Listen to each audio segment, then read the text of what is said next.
When the Seattle Mariners inked shortstop J.P. Crawford to a 5-year, $50 million deal just as the season was starting, nearly every Seattle Mariner fan applauded.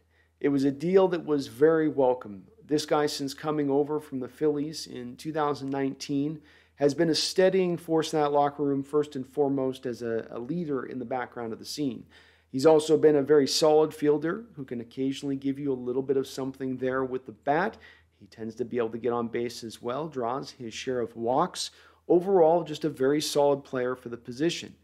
Nonetheless, he has actually really stepped it up so far this year, even beyond what you have normally seen in his career. Indeed, you could say in a lot of respects, he is having a career year, at least as far as the plate is concerned. You can see here on the overlay that I'm showing when he came to the Philadelphia Phillies as a former first-round pick.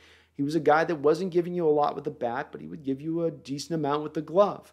We can see that the average started to steadily climb as he arrived here with Seattle, going from 226 to 255 to 273. And we now find him this year really popping off at 311. And not only doing that, but giving you some power in addition, some unexpected power. The nice thing with JP, of course, being that he's a left-handed guy, so he is able to take advantage a little bit of that short porch, which is his power over there on that right side, that griffy porch, as I like to call it. And I think that that definitely has helped him out. We also saw a little bit of this flash of power last year when he had 37 doubles last year, which was by far a career high. He's also this year not only coming home with the home runs, but does have the 7 doubles in addition to the 4 home runs, which is very eye-opening. He does have 6 errors this year, which is already half of what he had all of last year, but his fielding percentage is actually up overall at 973. So when you look at all the parameters of this, again, he starts to look like a bargain deal for what you got him for. And again, a reason why at the time I loved the move then and I really love the move now, because there wasn't the money to spend on the hitter that you would be getting, who's an aging hitter, who you're paying for past performance, who's not going to be what he is into the future. Instead, you invested it back into this on a player within your own club who's proven himself, who's again got that very hard to quantify, hard to find, you know it when you got it, leadership quality to him in the locker room.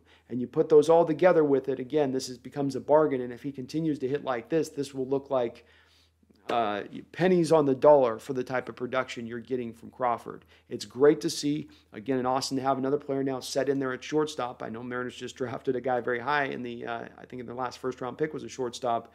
But this guy is going to be pretty well embedded here, I think, for the next couple of years.